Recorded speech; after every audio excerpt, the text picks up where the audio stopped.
Welcome back to Critical Rocket Reviews Rebel Galaxy. This is a 4X space game from developer Double Damage, a two-man development studio founded by the creators of Torchlight and Torchlight 2.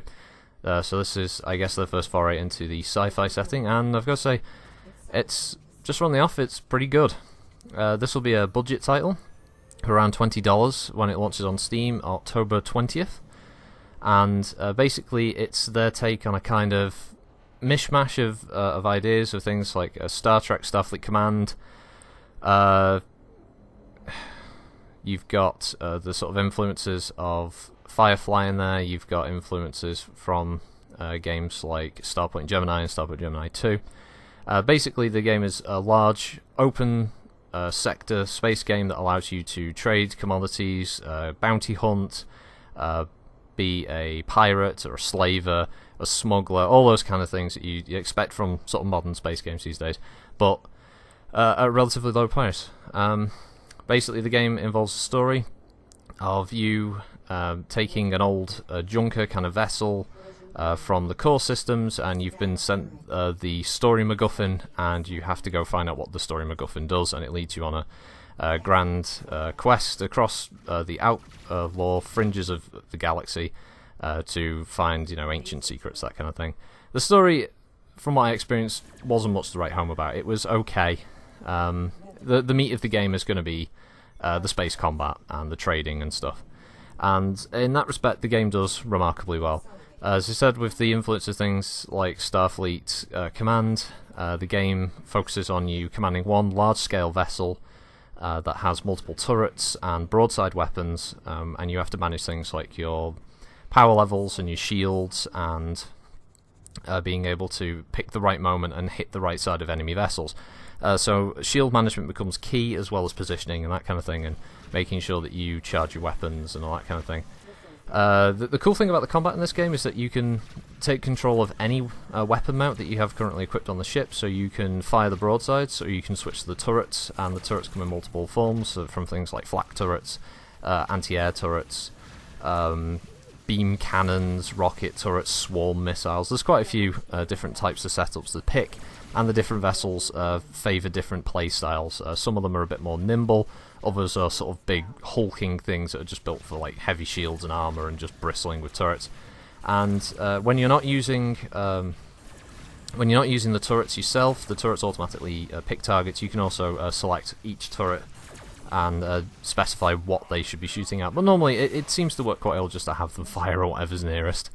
It creates quite a cinematic kind of space battle feel to it, and a lot of the combat is quite satisfying once you get used to it. And the controls are extremely simple. It's one of the things I really like about the game. It works on a very, very simple interface using the WASD keys for being able to boost, turn left and right.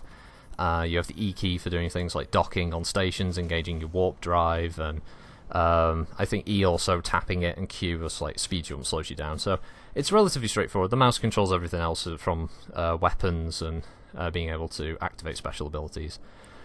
So yeah, combat is pretty fast, satisfying, looks nice as well, which is a cool thing. Now, outside of that, you can do, as I mentioned earlier, you can do things like commodities trading. So there's an economy within the game. Involve things like keeping an eye on the local notice boards to find out like if a certain planet is suffering from famine. You may want to go to a station that has really good prices on food. You want to get there, stock the cargo hold of as much as you can, and then you want to fly there and make a huge profit.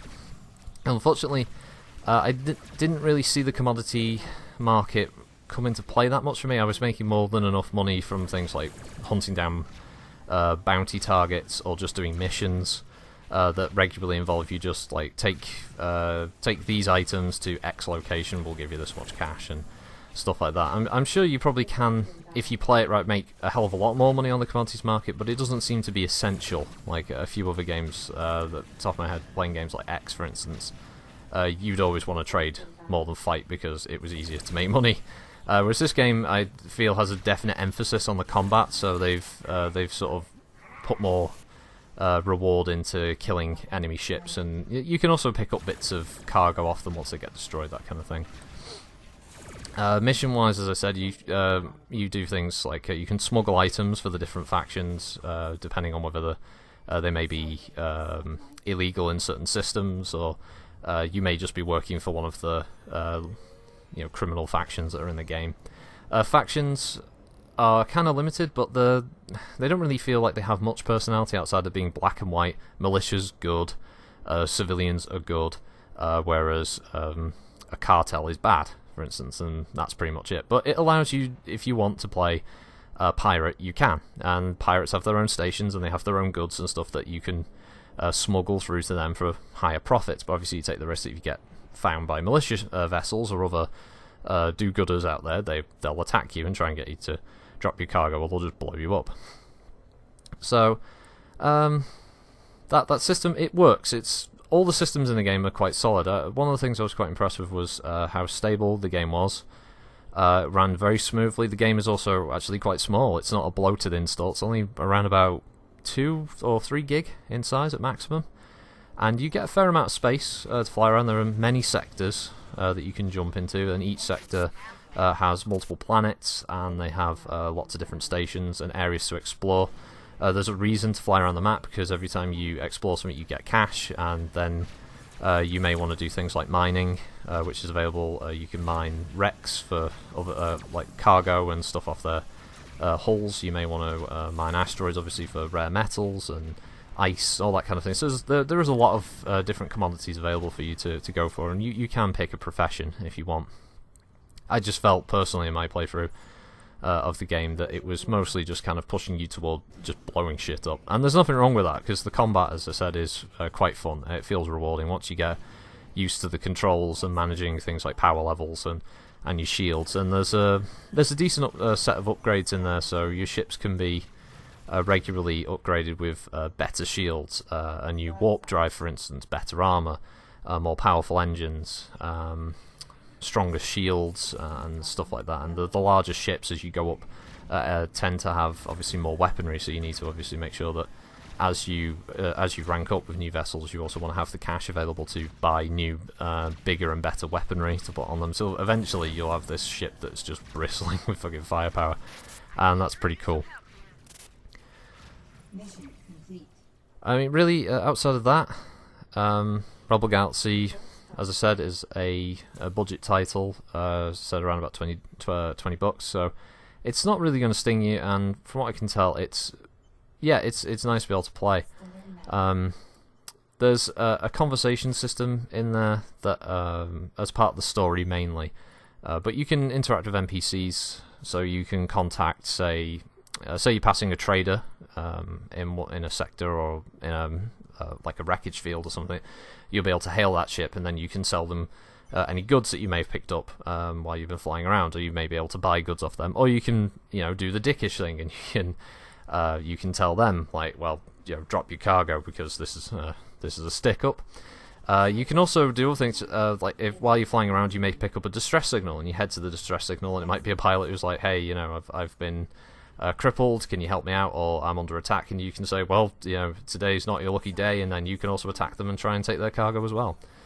I think you can also take slaves, so I think you can also get people to surrender to your vessel as well, so you can sell them onto some of the pirate systems as well.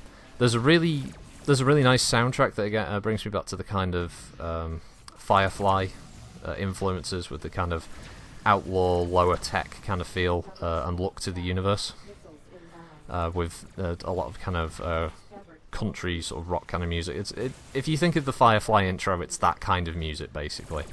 That'll be playing on it. Unfortunately, I can't really use any of it because it's all licensed, so the video will be immediately taken down for using that, unfortunately. But yeah, there's an okay soundtrack in there, and it's just it's not a problem. You can turn it off in the options menu. Actually, looking at it for PC users, there is quite a robust set of options as well on the PC, being able to tweak every graphical setting. Although I didn't think the game was much of a resource hog at all. Very smooth, quite optimized. Graphically, the game is quite pretty. Space has some nice skyboxes, lots of nebulae and sort of lighting effects of some of the stars that you fly past. as you go around. You can tweak other things. Obviously, it's when you first launch the game, there's a pop-up launcher that allows you to set the game however you want. The only thing I was a little disappointed with was, and I assume this will be patched post-launch anyway, was a strange bug with a quadraphonic setup for speakers. If you have them set to quad, you won't actually have any engine sounds, which was a little strange. As soon as you set it to stereo, all the sound works fine. If you've got 5.1, 7.1, you're not going to notice it. But specifically quadraphonic sound, I got no engine sound effects in the game, so I had to run it in stereo for that reason. But outside of that, I mean, really, that was my only gripe there.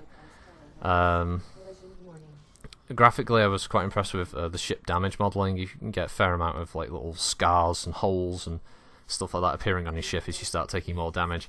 Because the way the large ship combat works is that you have to wear down the shields, but then you have to start burning away the armour, and once the armour's gone, then you start doing some real damage. I also felt that the ships have, quite a unique style to them. Most of them are kind of big, chunky. They look old and well used, almost like you're buying second-hand vessels that have been, they've been around for a while, kind of thing. So I actually thought they looked pretty cool, some of them. It seems like different stations and different sectors will have different vessels available. Obviously, the one you start in is obviously like a little rust bucket thing, and as you go up through the different ship tiers, you'll be able to get grander and more impressive-looking ships. And there does seem to be a decent number in there, so there's certainly a reason to want to shop around and grind up the credits. As I said, just the economy just didn't really feel very robust, or at least it didn't really feel like it was going to pay out any dividends as quickly as just going to the notice board, taking a mission, and earning like 8,000 or 9,000 credits just by blowing up a couple of ships. You can get some assistance if there's a tough mission as well. There's usually a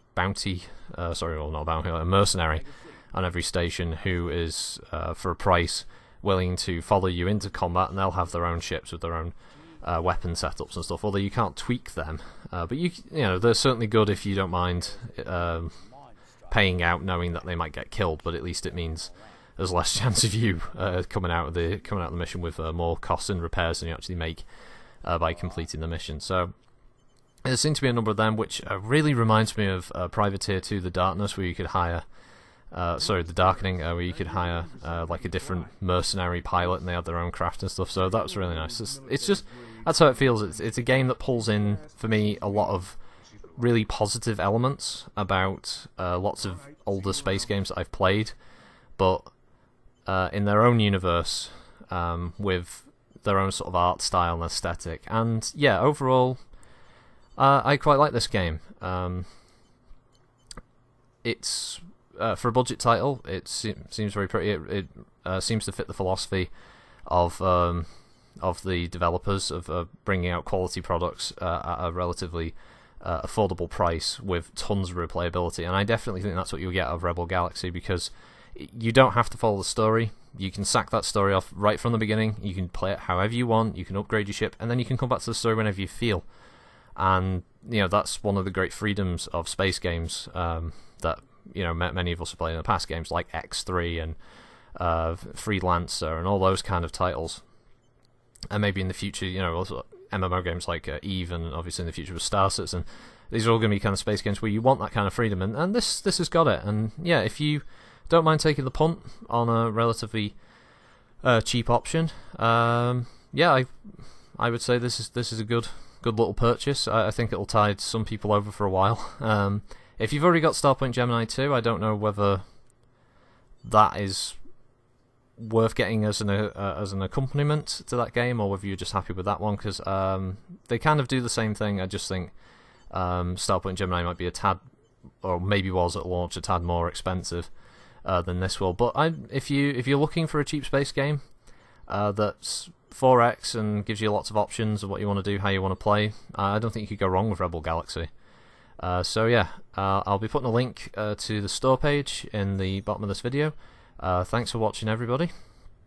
It'll be coming out October 20th, and it'll be, as I said, about $20. So Have a good one, folks. Thanks for watching again, and any questions or comments, just leave them below. Critical Rocket, signing out.